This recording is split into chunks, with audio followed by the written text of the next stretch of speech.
The age old, the eternal problem of wanting to keep your perfect word choice, but also wanting to sound fresh in delivery.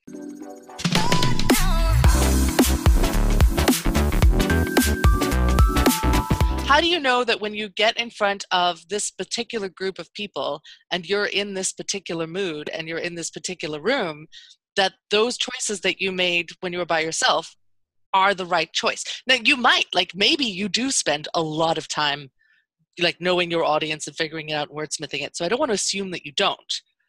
For me, I found that I was wanting to stick to the script that I'd come up with and kind of labored over because I'd spent so much time on it. I wanted to, like, stick to it because now I've done it.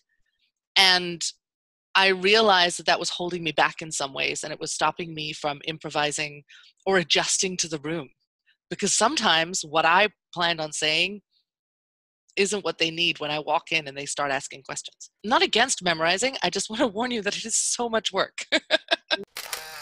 And the challenge of speaking extemporaneously is that we're trying to juggle thinking and speaking at the same time. So it's not like reading, which is we have less to juggle because the words are there in front of us. When we're breathing and speaking, the challenge is to not let your mind run away with you, you know, because we get an idea and we get all excited and then we just want to talk. And forcing yourself to kind of stay mindfully with what you're saying right now. When you're paraphrasing, in the loose way that I teach, you are still always speaking from the heart, but you just kind of distill it down. And that's another reason why it's actually quite nice to present something before you know it very well. In presenting it, you're like, oh, I have this genius idea. And you don't want to have done all the work and then have to change it, because then that feels horrible.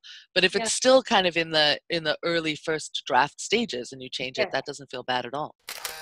We have to be very careful about how we rehearse, because if you rehearse the same way every time, you kind of you stamp that vocal pattern onto yourself, and then you can't say it any other way, and it can become really calming, and then I stop thinking. So I feel like it's story time. The challenge is to still have the lovely expression, the eloquence that you have, the flow that you have, without calming your audience down so much that they stop hooking into what you're saying. Because if I know something and I'm feeling really comfortable and I want you to feel comfortable, that kind of comes through in my voice and it's very soothing. But I don't want that. I want them to be like awake and aware and paying attention and feeling things and being a little bit uncomfortable. Not that you want to be combative with your content, but you want them to engage with it. You don't want them to be lulled by it.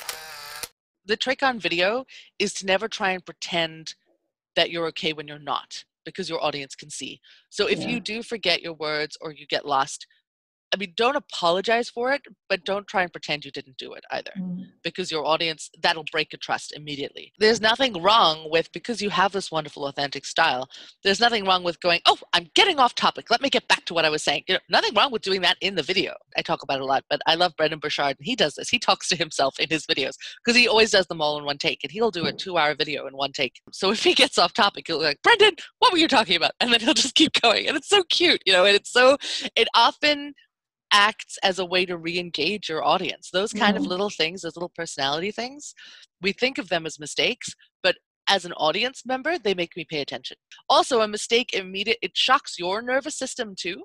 So if you find that you're starting to get kind of stiff, that's often when you'll make the mistake, and it opens you up and it gets you to have fun again. The amount of trust that you will build and the relationships that you will build with people will be so much better than if you had a perfect video, because it's such a human medium and people are hungry for human connection.